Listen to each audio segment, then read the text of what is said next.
Assalamualaikum warahmatullahi wabarakatuh. Apa kabar pemirsa Banten TV? Senang sekali saya Lili Kulwatunima bisa menjumpai Anda dalam program Forum Dialog bersama DPRD Provinsi Banten. Pemirsa, kali ini kita akan mengangkat terkait program penurunan percepatan angka stunting di Provinsi Banten. Seperti yang kita ketahui pemirsa, pemerintah saat ini tengah gencar dalam menanggulangi stunting pada anak, dan tentu saja diharapkan dengan berbagai upaya penanggulangan yang gencar ini, angka stunting di Indonesia khususnya di Banten terus menurun.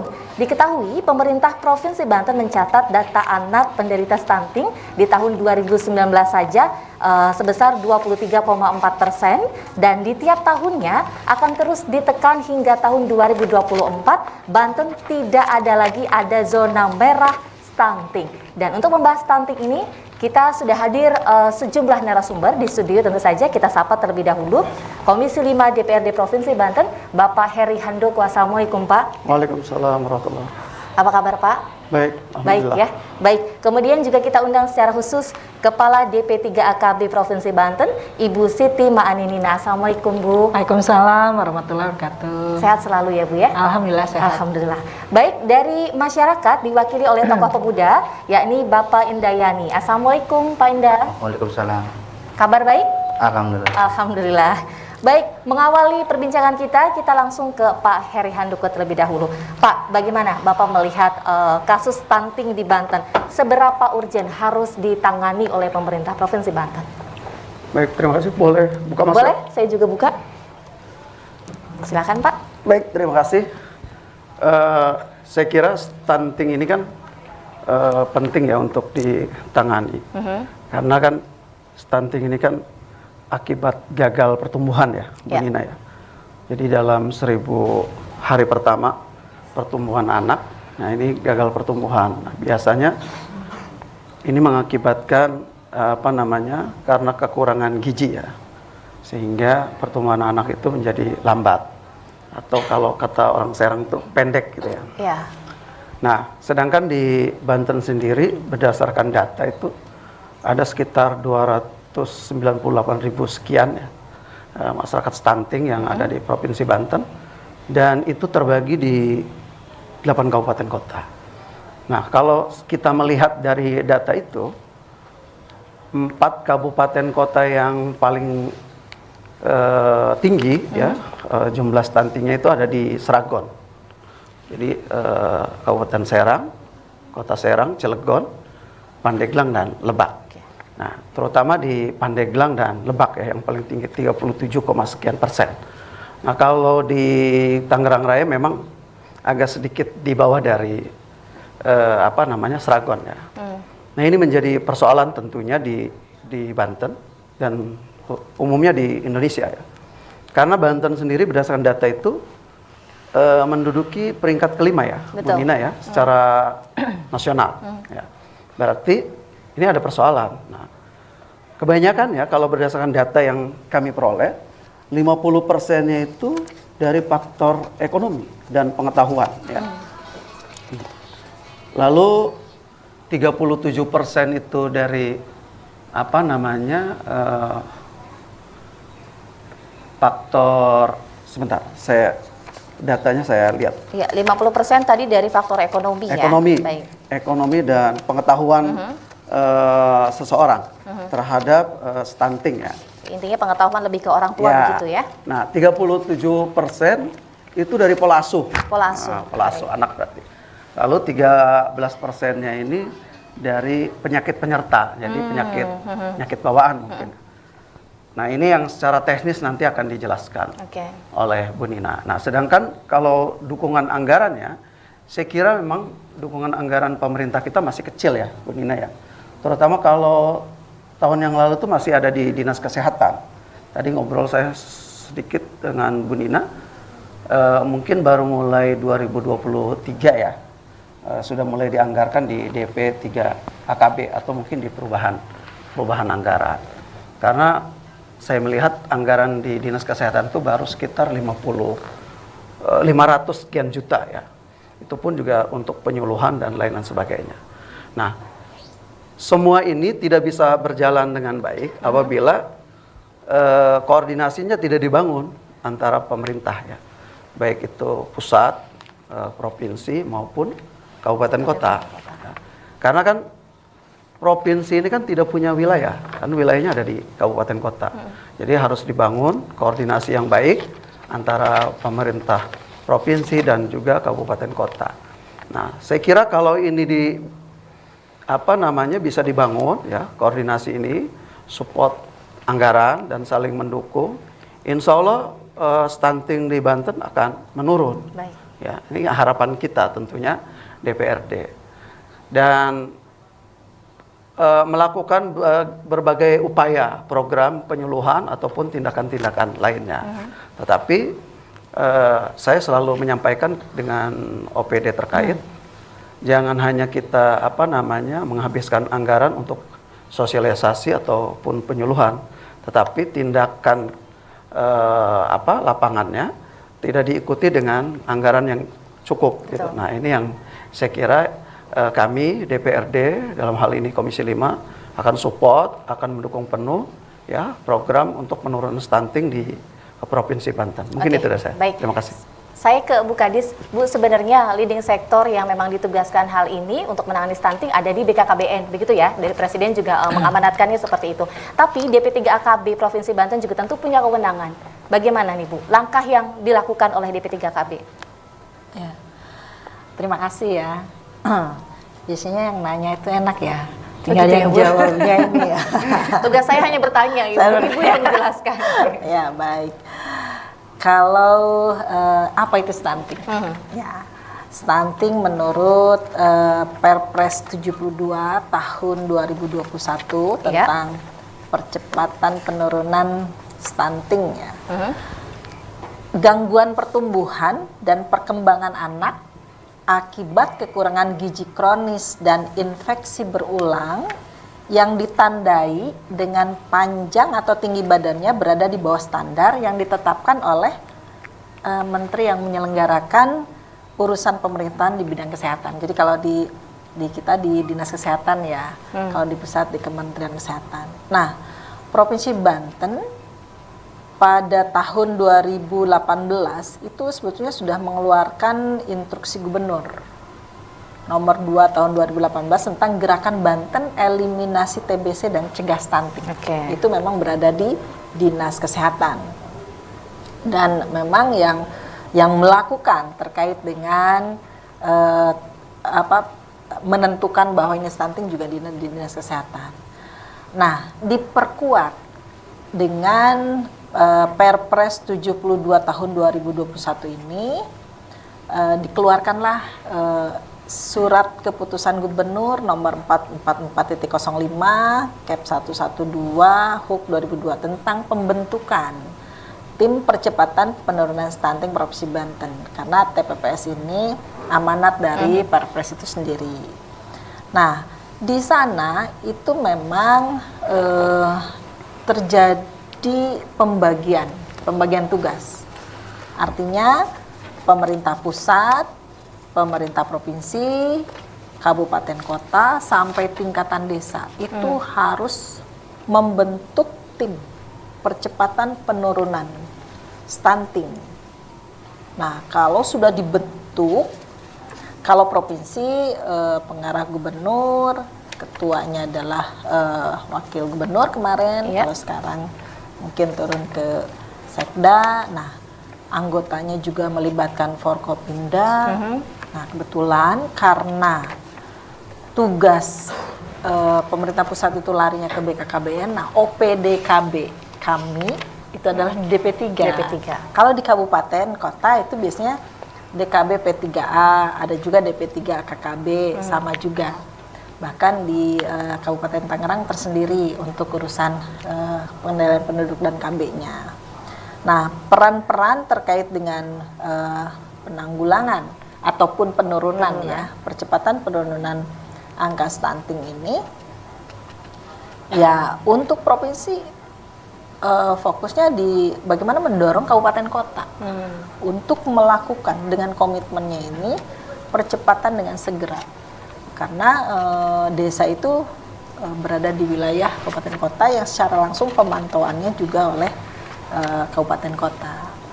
Nah, tujuan dari strategi percepatan penurunan stunting ini sendiri mulai dari menurunkan prevalensi stuntingnya, ya, meningkatkan kualitas penyiapan kehidupan berkeluarga, menjamin pemenuhan asupan gizi, memperbaiki pola asuh, meningkatkan akses dan mutu pelayanan kesehatan, meningkatkan akses air minum dan sanitasi. Jadi untuk intervensi spesifik dalam hal ini yang ditangani oleh Dinas Kesehatan memang berpengaruh sekitar 30% dari 100% bagaimana ditanganinya stunting itu. Selebihnya itu ada terkait dengan pola asuh, ada terkait dengan akses rumah tangga terhadap makanan gizi, ada juga akses terhadap air bersih dan sanitasi, pola asuh. Jadi banyak. Dan sasarannya itu mulai dari remaja, Ya. calon pengantin, ibu hamil, ibu menyusui, dan anak berusia 0 sampai 59 bulan, berarti 5 tahun ya. Ya. Nah itu sasaran sehingga kalau Banten ingin 0, ingin bebas, ya itu yang kita coba bersama-sama. Ada hal yang menjadi data spesifik untuk anak stunting yang tersebar di 8 kabupaten kota itu, ya intervensinya secara langsung itu ternyata menjadi bagian satu indikator saja. Apa itu? Iya, karena ya pemberian makanan langsung, gizi kurang atau gizi buruk. Selebihnya itu tadi, bagaimana dia dipengaruhi remaja khususnya. Remaja itu jangan sampai anemia. Jadi bagaimana remaja sekarang prosentasenya untuk minum tablet tambah darah. Terlebih lagi ibu hamil. Karena ibu hamil juga dia akan mempengaruhi janinnya. Bagaimana asupan gizinya juga akan mempengaruhi. Bagaimana tekanan mentalnya juga mempengaruhi lingkungannya, kebersihannya, airnya dan sebagainya. Sehingga dimulai dari remaja ini yang paling penting. Jadi kalau misalkan nih, contoh nih, ini kan banyak nih mahasiswa ya, persiapan nikah nih, perokok. Nah, pada saat dia mau menikah itu, ya merokoknya dikurangi. Dia harus merencanakan bagi kesehatan itu jauh-jauh. Sehingga pada saat lahir itu memang dia tidak stunting. Jadi potensi resiko stunting ya dimulai dari remaja. Bu, memang stunting ini kan yang perlu menangani bukan hanya DP3KB, karena memang berkaitan juga dengan kesehatan tadi, artinya ada dinas yang lain. Nah, bagaimana sinergitas selama ini yang dijalankan oleh para UPD untuk menangani stunting? Pendekatan program itu dicetuskan oleh Pak Penjabat Gubernur Banten, itu ada 3, melalui charity, melalui pemberdayaan keluarga, dan juga pemberdayaan berkelompok. Nah, charity ini adalah terkait dengan pemberian makanan langsung. Makanan langsung ini ya nanti bersama-sama barangkali mengajak, bahkan ASN juga dihimbau untuk OPD nanti bersama-sama dengan kabupaten kota ya terkait dengan penanganan langsung, baik yang gizi buruk maupun yang seharusnya yang memang terdata sekarang ada, sehingga bisa zero growth. Nah, kita pilah dari TPPS itu kan ada 5 pilar. Dari 5 pilar ini mulai dari komitmen, bagaimana intervensi spesifik, intervensi sensitif, bagaimana merubah perilaku, dan juga keterkaitan dengan bagaimana peningkatan ketahanan pangan dan gizi keluarga dan masyarakat, dan juga penguatan pengembangan sistem data informasi riset dan inovasi. Nah, kami bersama-sama juga dengan perguruan tinggi, artinya semua. Nah, sekarang himbauan Pak Gubernur untuk semua OPD terkait dengan stunting ini menjadi fokus. Ternyata dari semua yang dihimpun, kalau semuanya fokus kepada percepatan penurunan stunting, itu masing-masing sudah semuanya yang berada di tataran administrasi, praktek dan sebagainya sudah harus memikirkan stunting. Oke. Ya, jadi misalkan nih contoh kecil terkait dengan perpustakaan, dia ternyata bisa menyumbangkan untuk wilayah stunting itu terkait dengan bagaimana dia dengan mobil perpustakaannya, list desk-nya, ternyata banyak dari semua, bahkan LH terkait dengan bank sampahnya. Jadi ada beberapa setelah charity dia itu mendapatkan langsung penanganan, pemberian bantuan, coba untuk kita masuk ke pemberdayaan keluarganya. Nah, pemberdayaan keluarga ini kan banyak. Kalau tadi charity itu adalah dari pengolahan olahan pangan, olahan ikan ataupun terkait dengan pola makan, gizi dan sebagainya. Nah, pada saat masuk ke pemberdayaan keluarga itu mulai dia udah harus kuat dengan bagaimana pekarangan halaman atau pekarangan rumah itu diberdayakan, sehingga pelatihan dia bisa menghidupi dianya sendiri dengan menu gizi bersih berimbang itu kan bisa dilakukan. Nah, setelah itu ya diperkuat lagi, kalau sudah ini jalan ya diperkuat dengan mereka berkelompok itu ya pada akhirnya masuklah bantuan-bantuan untuk permodalan, UMKM. Nah, ini kan berkelanjutan terus. Memang penanganannya menyeluruh, ya. Menyeluruh dan ke semua akar-akar ya. Iya, bahkan sampai ke tingkatan desa, rembuk desa atau musyawarah desa itu juga sudah bagaimana penuntasan ini secara bersama-sama. Oke, baik. Saya ke Pak Endah. Pak, tadi kan di awal Pak Heri menyebutkan memang lebih banyak kasus stunting ini ditemukan di Serang, Pandeglang, Lebak dan sekitarnya, lebih ke arah sini begitu ya. Dan di kota-kota besar, khususnya Kota Serang yang ibu kota Provinsi Banten sendiri masih ada angka stuntingnya. Nah, menurut Pak Endah ini faktor pemicu stunting yang paling utama apa sih? Kalau tadi selain Pak Heri menyebutkan faktor ekonomi, apakah betul memang ekonomi yang menjadi pemicu utama? Ya, selamat siang semuanya yang saya hormati, Ketua Anggota Dewan, Ibu OPD terkait. Berkaitan dengan stunting, kalau analisa saya bahwa tidak hanya pemicu dari kemiskinan kan. Sebelum dari kemiskinan ada istilah pendidikan kan kayak gitu. Karena variabelnya adalah kalau kita berbicara pendidikan, rendahnya angka pendidikan di satu wilayah, secara otomatis kemiskinan pasti akan menghantui kan kayak gitu. Maka kalau langsung berpikir secara kemiskinan, faktor kemiskinan adalah pendidikan, maka katanya pendidikan ada perlu dibenahi kan begitu. Ya. IPM Kabupaten Lebak, Pandeglang dan Kabupaten Serang mungkin tiga wilayah yang rendah ya gitu kan, terutama Kabupaten Lebak kan kayak begitu. Dilihat dari pendidikan, saya kira kan secara variabelnya adalah pasti dia menghantui kemiskinan kayak gitu. Sehingga kalau kita berbicara kemiskinan, gimana kita mau makanan yang bergizi kan kayak gitu ya. Gimana kita mau beli sembako yang berkualitas ini. Ya. Jadi pasti kita berbicara seadanya kan gitu kan.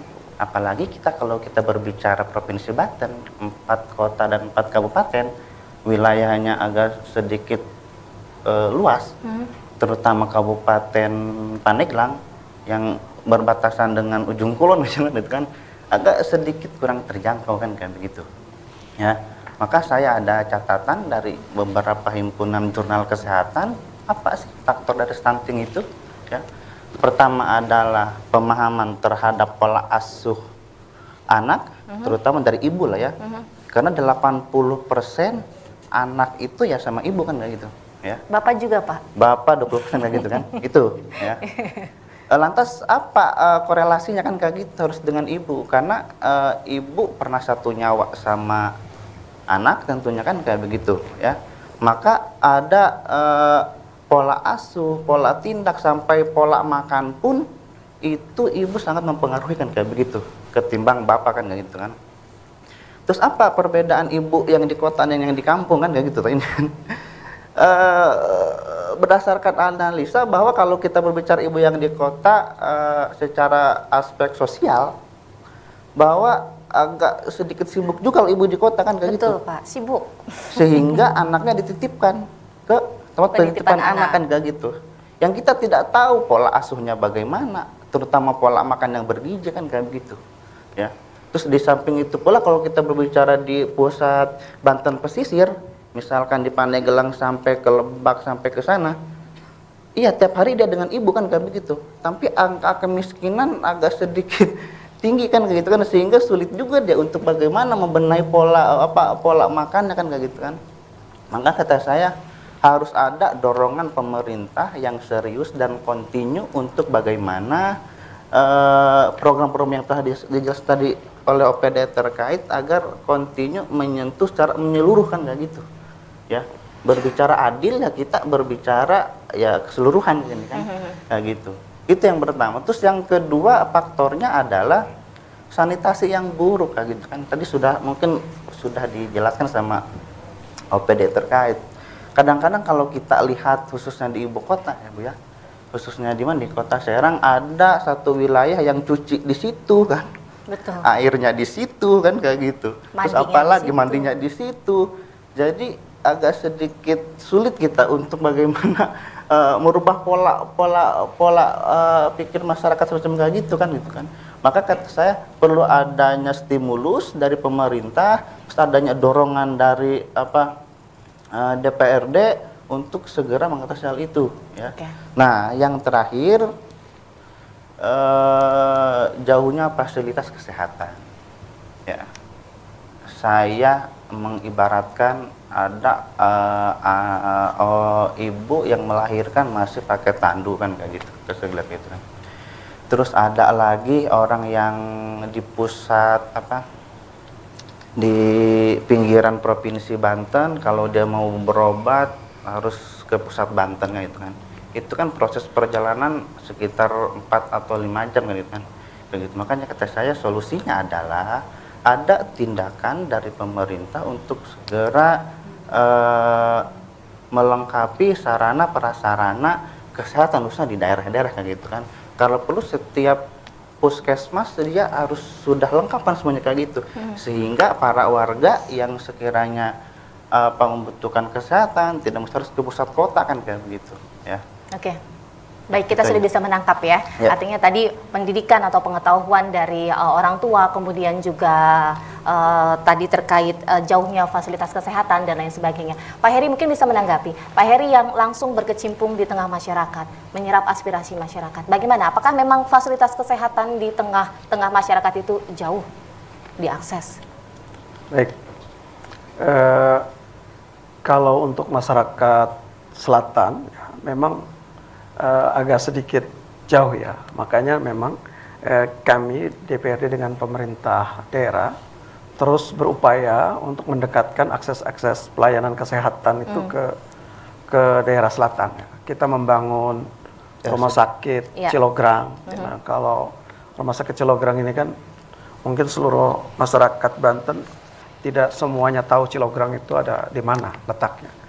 Masih ada di Banten atau di Jawa Barat. Gitu kan, karena memang Cilograng ini kan perbatasan langsung dengan Jawa Barat, dengan Sukabumi. Jadi kalau dari cerita-cerita masyarakat daerah Cilograng dan sekitarnya itu, kalau mereka sakit melahirkan kan kalau ke rumah sakit Malingping atau bahkan dulu ke rumah sakit Rangkas Bitung itu kan cukup jauh sekali ya. Sehingga kita dengan pemerintah bersepakat untuk mendirikan fasilitas kesehatan, yaitu rumah sakit pemerintah Provinsi Banten yang sekarang sedang dibangun ya, di Cilograng. Lalu kita juga membangun rumah sakit di Labuan ya.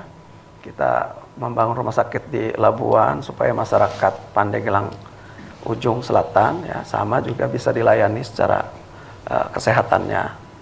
Dan kita juga meningkatkan sumber daya manusia fasilitas kesehatan di Rumah Sakit Malingping. Ya. Kita juga sedang membangun rumah sakit jiwa ya di Kota Serang. Ya.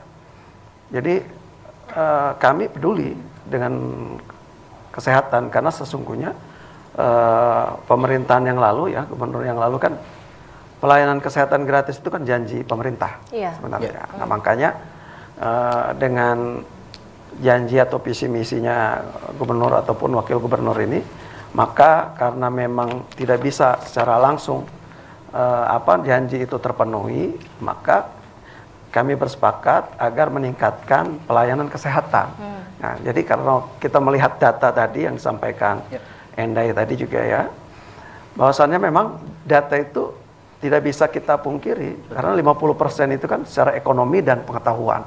Artinya secara ekonomi dan pendidikan masyarakat kita itu kan masih rendah. Ini 50%. Ya.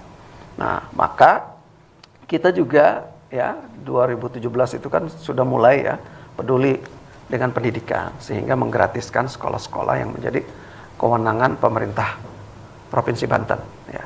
Dan kita juga dengan teman-teman di Komisi 5 dan OPD terkait berharap bantuan itu juga sama dilakukan ke sekolah-sekolah swasta. Jadi karena memang pendidikan itu kan bukan hanya untuk sekolah negeri, tapi di swasta juga banyak masyarakat yang tidak mampu karena secara secara IQ mungkin dia tidak bisa masuk ke sekolah negeri, maka dari pemerintah kan disiapkan juga sekolah-sekolah swasta. Nah ini yang harus tetap kita dukung ya. Jadi pendidikan untuk meningkatkan pengetahuan, lalu juga ekonomi, kesejahteraan masyarakat juga kita tingkatkan. Maka sinergitas yang tadi disampaikan itu harus dibangun dengan baik. Baik dengan sesama OPD di pemerintah Provinsi Banten maupun dengan pemerintah kabupaten kota. Oke, Pak, jika Bapak menyebut memang beberapa faktornya adalah ekonomi, artinya kan memang masih ada kemiskinan di Provinsi Banten. Nah, menurut Bapak bagaimana potret kemiskinan di Provinsi Banten? Apakah memang juga cukup mengkhawatirkan? Baik, terima kasih. Sebenarnya angka kemiskinan di Provinsi Banten ini setiap tahun kan menurun ya. 2021 itu 4,7, 2022 itu 4,6. Artinya ada penurunan sekitar 1%. Nah, dari situ memang ini menjadi persoalan di pemerintahan Provinsi Banten ya. Apalagi dalam 2 tahun ini kan kita dilanda dengan krisis kesehatan. Jadi pandemi COVID-19. Jadi mungkin banyak juga masyarakat miskin baru ya akibat PHK ya, akibat UMKM yang tidak jalan dan lain-lain sebagainya.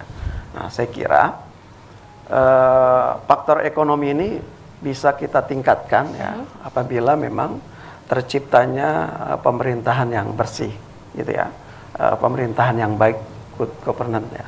Jadi pemerintahan yang baik itu tentu dijalani dengan program-program pemerintah Provinsi Banten dengan baik ya.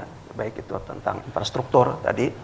Jadi akses masyarakat kita ini kan untuk berusaha, berdagang, sekolah, kesehatan, ya tentu akses jalan ya. Jadi infrastruktur ini kan penting. Kalau kita melihat misalkan banyak infrastruktur di wilayah selatan yang masih belum berjalan dengan baik, tentu ini kan butuh support, dukungan anggaran dari pemerintah provinsi. Ya, walaupun memang target tentang infrastruktur pemerintah provinsi ini kan 2022 ini targetnya kan sudah tercapai, sudah selesai gitu. Berarti setelah itu kita harus memikirkan infrastruktur yang terletak di kabupaten kota yang ada di Provinsi Banten, baik itu jalan-jalan yang menjadi kewenangan pemerintah kabupaten kota ataupun jalan-jalan yang menjadi kewenangan pemerintah desa. Ya, jadi supporting anggaran itu bentuknya adalah bantuan keuangan. Apakah bantuan keuangannya ditingkatkan? Karena kan nggak bisa pemerintah provinsi membangun infrastruktur secara langsung. Artinya supporting anggaran itu bentuknya adalah bantuan keuangan, baik melalui APBD kabupaten kota maupun melalui APBD desa. Nah, ini yang harusnya kita lakukan oleh pemerintah Provinsi Banten. Lalu juga meningkatkan pelayanan kesehatan. Tadi sudah disampaikan, kita membangun beberapa rumah sakit, ya, fasilitas kesehatan. Tentu jangan hanya di wilayah selatan, kita juga harus memikirkan di wilayah barat, utara, gitu kan, di Tangerang Raya, Cilegon. Bagaimana kesehatannya? Karena kalau berdasarkan data, memang yang paling tinggi itu kan antara Pandeglang dan Lebak, ya. 37, sekian lah. Selisihnya tidak terlalu jauh. Tetapi jangan lupa di Tangerang Raya juga stunting itu masih lumayan cukup tinggi. Nah, ini persentasenya itu masih di atas 20%. Artinya butuh perhatian kesehatan juga, pelayanan kesehatan, infrastruktur, ya. Lalu juga kita harus meningkatkan kualitas pertumbuhan dan pemerataan ekonomi, ya. Salah satunya itu infrastruktur, pelayanan kesehatan di selatan, barat, utara, ya. Tetapi tentunya yang menjadi skala prioritas adalah Banten Selatan. Nah, kalau ini bisa tercapai, insya Allah, kalau ekonomi masyarakat kita sudah mulai tumbuh baik, gitu kan, dan pendidikan juga sudah mulai membaik, gitu, insya Allah, stunting ini juga akan berkurang, karena memang faktor-faktor ekonomi kesejahteraan ataupun pendidikan ini kan yang paling utama, yang paling menonjol, gitu, 50% persentasenya. Nah, ini yang saya kira berdasarkan data ini yang harus kita tingkatkan. Oke. Berarti Bapak memang optimistis bahwa tahun 2024 mungkin angkanya akan lebih turun lagi sesuai dengan target yang diberikan oleh pemerintah pusat, begitu Pak? Asalkan kita serius, tentu yang secara teknis ini kan OPD terkait, ya Bu Nina ya, di DP3AKB, lalu juga ada Bu Ati di Dinas Kesehatan, terus ada Bu Nurhana di Dinas Sosial, terus ada Pak Tabrani Dinas Pendidikan. Bagaimana mereka ini bersinergitas tadi, ya, membangun koordinasi antara OPD lalu juga dengan pemerintah kabupaten kota, dan tentu kami DPRD akan memberikan dukungan anggaran. Jadi yang pertama kan faktornya, kalau memang program ini ingin berjalan dengan baik, harus dibarengi dengan dukungan anggaran. Tetapi juga programnya juga harus tepat sasaran, gitu ya. Jangan sampai anggarannya melimpah banyak, tetapi programnya tidak tepat sasaran. Ya, nah ini yang harus teman-teman OPD yang lebih tahu secara teknis, ya, membicarakan dengan seluruh OPD terkait dan kami, ya, sebagai mitra di DPRD Provinsi Banten. Oke, baik, Bu Kadis. Bu, salah satu dampak dari stunting terhadap anak ini adalah adanya penurunan kognitif, betul ya Bu ya? Nah, apakah sudah tepat program yang dijalankan oleh para OPD terkait? Nah, saya menyikapi dulu dari kesehatan ya. Stunting itu kan kalau dari definisi itu kan perbedaan antara panjang dengan berat badan pada kartu perkembangan anak. Itu sebetulnya titiknya ada di puskesmas dan posyandu. Nah, sekarang dianjurkan kepada masyarakat untuk memeriksakan balitanya setiap saat, setiap bulan sesuai dengan jadwalnya. Nah, ini salah satu upaya. Jadi kalau sekarang sudah fasilitas ini adalah bersama-sama dengan masyarakat, karena posyandu itu ada di mana-mana ya. Ada kadar posyandunya hampir 50.000 kita tersebar. Nah, itu yang kita himbau, jangan sampai bayi yang dimiliki itu tidak diperiksakan di posyandu-posyandu. Nah, karena sumber informasi data juga kan dari posyandu dan puskesmas. Nah, itu terkait dengan bagaimana kesehatan dari balita itu sendiri. Nah, sekarang keterkaitan dengan OPD yang lain pasti dengan tugas pokok dan fungsi masing-masingnya ada. Nah, khususnya yang DP3 KKB ini terkait dengan remaja. Stop perkawinan anak, stop perkawinan di usia muda, itu akan mempengaruhi juga. Nah, sekarang bagaimana layanan remaja putri itu tadi terkait dengan kesehatannya, anemia hemoglobin ya. Hemoglobin. Nah, itu juga diperiksakan. Nah, bagaimana pelayanan calon pengantin juga ini menjadi penting karena pasangan usia subur itu kan juga kalau sekarang mau nikah itu apa dikasih TT ya, vaksin ya. Vaksin ya. Nah, itu juga ada terkait dengan bagaimana calon pengantin ini ya diberikan kesehatan. Juga layanan ibu hamil. Ibu hamil ini dia harus tahu makanan yang bergizi. Jangan sampai karena dia suka dengan Indomie, ya dia makan terus Indomie kurang. Instan gitu. Mie instan ya. Jadi dia harus tahu konsep gizi itu sendiri. Dan yang paling penting bagaimana cakupan layanan balita. Nah, layanan balita itu tadi dia ASI eksklusif itu wajib. Yang mau bekerja perempuannya, yang dia memang standby ataupun di mana dia untuk ASI eksklusif itu juga salah satu yang menjadi kewajiban. Di samping itu juga ada MP ya makanan tambahan air susunya juga kan, dan juga bagaimana balita ini ya bisa dipantau itu tadi dengan dan juga yang terkait dengan keluarga yang berisiko stunting. Juga terkait dengan sanitasi air. Nah, sekarang yang terkait dengan berisiko stunting itu bagaimana dia dari KB, dia ber-KB atau tidak? Terus apakah dia punya jamban keluarga juga atau tidak? Ini rata-rata itu juga sama. Memang banyak sekali ya, Bu ya, faktor-faktor ataupun juga sektornya yang memang harus segera ditangani oleh semua pihak, khususnya memang para keluarga dan orang tua tentu saja. Para audiens yang ingin bertanya boleh silakan. Ya. Sebelumnya, Assalamualaikum warahmatullahi wabarakatuh. Waalaikumsalam warahmatullahi wabarakatuh. Boleh berdiri. Saya tidak melihat orang yang mana. Ya, boleh silakan. Sebelumnya, Assalamualaikum warahmatullahi wabarakatuh. Waalaikumsalam warahmatullahi wabarakatuh. Perkenalkan, nama saya Joni. Stunting bukanlah kutukan. Stunting bisa dicegah dini semungkin. Bagaimana upaya sosialisasi terhadap masyarakat agar stunting betul-betul dicegah? Terima kasih. Assalamualaikum warahmatullahi wabarakatuh. Waalaikumsalam warahmatullahi wabarakatuh. Baik, berikutnya silahkan. Assalamualaikum warahmatullahi wabarakatuh. Waalaikumsalam warahmatullahi wabarakatuh. Izin memperkenalkan diri, nama saya Yuda, saya dari Forum Anak Kota Serang. Ingin bertanya, tidak semua masyarakat paham dengan stunting. Bagaimana jika anak sudah terlanjur stunting, bisakah disembuhkan dan diberikan semangat untuk terus memperbaiki kesehatan?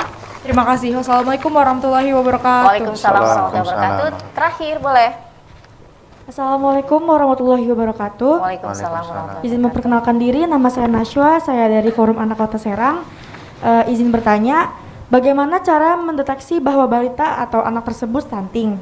Mengingat masih banyak masyarakat yang tidak paham terkait hal itu. Terima kasih. Wassalamualaikum warahmatullahi wabarakatuh. Waalaikumsalam warahmatullahi wabarakatuh. Terkait stunting, apakah sosialisasinya sudah memang menyeluruh di tengah masyarakat? Barangkali ini pertanyaan bisa dijawab terlebih dahulu oleh Pak Indayani yang memang ada di tengah-tengah masyarakat begitu Pak. Apakah memang sudah ada sosialisasi sih yang Bapak lihat?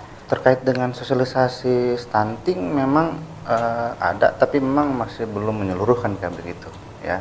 Tapi memang itikat baik dari pemerintah memang sudah kan kayak begitu kan, melalui program-program yang sudah digalakan. Tapi memang kita masih belum menyeluruh lah ya. Kayak gitu, apalagi ke pelosok-pelosok desa, pelosok wilayah agak sedikit kurang pemahaman stunting kan kayak gitu kan. Jangan-jangan di kita, di daerah kita paling pelosok tidak tahu stunting itu apa kan kayak gitu. Iya, tidak tahu stunting bahasa apa gitu bahasa kan. apa kan kayak gitu. Maka saya perlu ditingkatkan, bikin sosialisasi dan continue kan kayak gitu. Itu konsisten kan agar target capaian Provinsi Banten 2024 terlaksanakan kayak gitu. Oke, baik. Barangkali mungkin Bu Nina ingin sedikit menanggapi sosialisasinya belum menyeluruh kalau kata Pak Indah, gimana, Bu? Ya, kalau misalkan belum menyeluruh, nih yang hadir di sini ada 40 orang. Ayo, dimanapun, di medsos, di tetangga, di kawan, ataupun di keluarga, kita sampaikan secara gebiar, ya, agar cepat turun. Baik, ini berarti memang teman-teman di sini juga harus menyampaikan lagi ke tengah masyarakat atau ke tengah kampusnya begitu ya. Baik, pertanyaan berikutnya, ini tidak semua masyarakat paham stunting. Namun bagaimana jika anak yang sudah terlanjur stunting, bisakah disembuhkan atau diberikan semangat untuk terus memperbaiki pola hidup sehatnya? Mungkin Ibu Nina nih. Ya. Bagaimana dia tahu stunting atau tidak?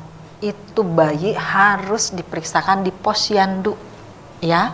Jadi adik-adik yang ada di sini nanti diingatkan kembali di wilayahnya, di kampungnya untuk pemeriksaan rutin itu akan ketahuan. Dia perlu pemeriksaan tindak lanjut dokter, perlu penambahan makanan tambahan, atau perlu pengasuhan atau apa. Nanti kan ketahuan dari deteksi itu sendiri. Nah, bahayanya terkait dengan stunting itu jangka panjang kalau tidak ditangani. Karena dari stunting itu besarnya nanti pengaruh kepada dia nanti akan memiliki pekerjaan kah? Iya.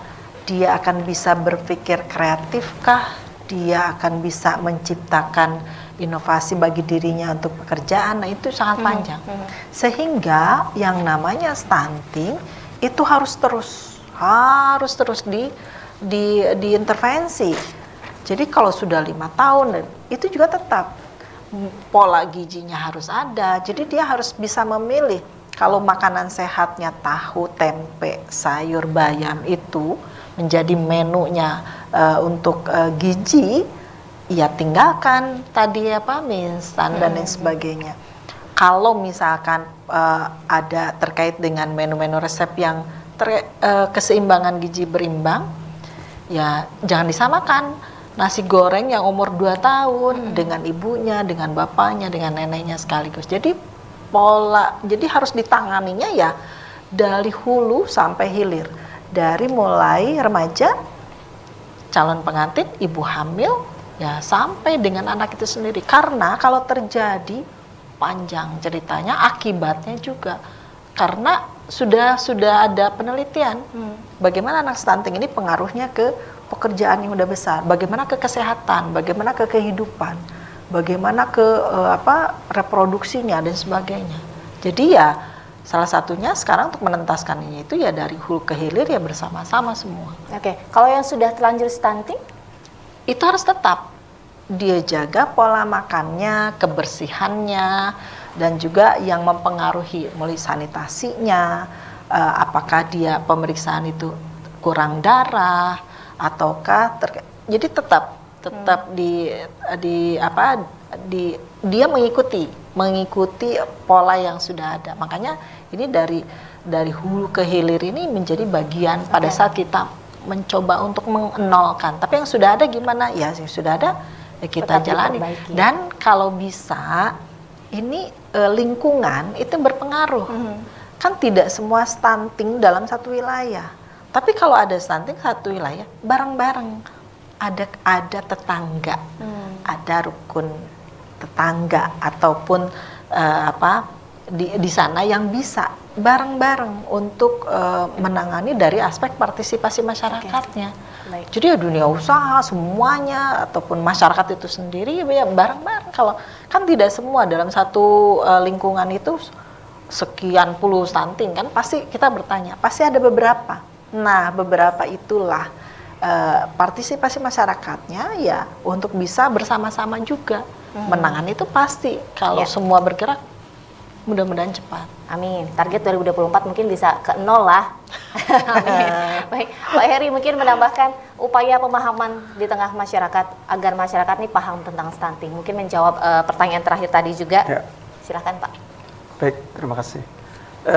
Saya kira upaya-upaya yang dilakukan selama ini oleh OPD terkait ya, karena saya juga beberapa kali diundang untuk melakukan sosialisasi ya ke masyarakat. Memang sosialisasinya belum begitu masif. Ya. Jadi karena anggarannya terbatas, sosialisasi terkait tentang stunting ini di beberapa kabupaten kota itu kan dilihat daerah mana yang paling tinggi angka pertumbuhan stunting gitu ya. Misalkan di Kota Serang, di Kasemen atau di daerah-daerah lain. Nah, itu yang dilakukan oleh pemerintah provinsi, dan selama ini memang melakukan koordinasi dengan pemerintah kabupaten kota. Nah, saya kira upaya sosialisasi ini harus lebih intens ya, harus lebih banyak gitu. Tetapi bukan hanya juga ke pemerintahan kabupaten kota yang struktur yang paling bawah itu kan tingkat kelurahan, desa, kecamatan. Tetapi kita juga melakukan sosialisasi ke perguruan-perguruan tinggi mungkin ya, karena yang disampaikan oleh Bu Nina tadi, akibat stunting ini kan ada juga faktor perkawinan usia dini itu kan, ya, anak-anak muda yang nikah. Nah ini juga, atau ada anak lahir di luar pernikahan. Nah ini juga mengakibatkan stunting juga. Ada juga seperti itu faktornya. Nah ini yang saya kira harus ada sosialisasi yang baik ya. Jadi jangan hanya di tingkat kecamatan, kelurahan, tetapi juga di perguruan tinggi ya, SMA ataupun di kerjasama dengan swasta gitu. Saya kira ini yang harus ditingkatkan, harus ada intervensi dari pemerintah ya, terkait tentang pemantauan pertumbuhan perkembangan pendidikan anak usia dini, terus tentang sanitasi air berbasis masyarakat, terus air bersih dan lain-lain sebagainya. Nah, apakah sudah merata? Apakah sudah terbangun dengan baik gitu kan? Ini yang saya kira ini yang harus kita terus kawal dan harus terus diintervensi oleh pemerintah. Oke, baik. Ini sudah berada di penghujung acara. Saya minta masing-masing narasumber memberikan closing statement-nya. Dimulai dari Pak Indayani. Silakan Pak. Terakhir dari saya, Terakhir. Terakhir dari saya, karena ini adalah stunting kebutuhan, maksudnya kita bersama gini kan, maka tidak hanya pemerintah dan DPR saja yang ini kan yang ikut berperan. Justru yang lebih banyak berperan adalah masyarakat itu sendiri kan kayak gitu, terutama di lingkungan keluarga aja kayak gitu kan. Oke. Ya mungkin itu aja. Iya, boleh tepuk tangan untuk Pak Indah. Berikutnya Bu Kadi, silahkan closing statement singkat saja. Mari kita bersama-sama untuk mewujudkan Banten yang bebas stunting itu dengan melalui hidup sehat, pola asuh yang benar, dan juga stop perkawinan di usia anak, dan juga terkait dengan ASI eksklusif, dan juga ibu hamil, dan 1000 hari kelahiran atau 1000 hari kelahiran pertama. Itu barangkali kita mengajak untuk mewujudkan Banten yang bebas stunting. Boleh tepuk tangan? Terakhir Pak Heri, silahkan. Baik, bagi kami DPRD tentu yang paling penting adalah dukungan anggaran. Jadi kita memberikan dukungan anggaran yang besar untuk program stunting ini. Lalu yang kedua, saya berharap membangun sinergitas yang baik ya antara OPD dengan OPD yang lain, dengan DPRD dan juga pemerintah kabupaten kota. Dan yang terakhir, program tepat sasaran. Jadi tidak ada gunanya anggaran besar, tetapi kalau tidak didukung dengan program yang tepat sasaran. Baik. Saya kira itu, dan insya Allah angka stunting di Provinsi Banten akan segera menurun secara drastis. Baik, boleh tepuk tangan kembali. Terima kasih Bapak-Bapak dan juga Ibu atas kehadirannya, dan pemirsa Banten TV, demikian forum dialog bersama DPRD Provinsi Banten terkait upaya percepatan penurunan angka stunting di Provinsi Banten. Terima kasih banyak, saya Lili Khuluwatunima dan kru yang bertugas mohon pamit. Wassalamualaikum warahmatullahi wabarakatuh.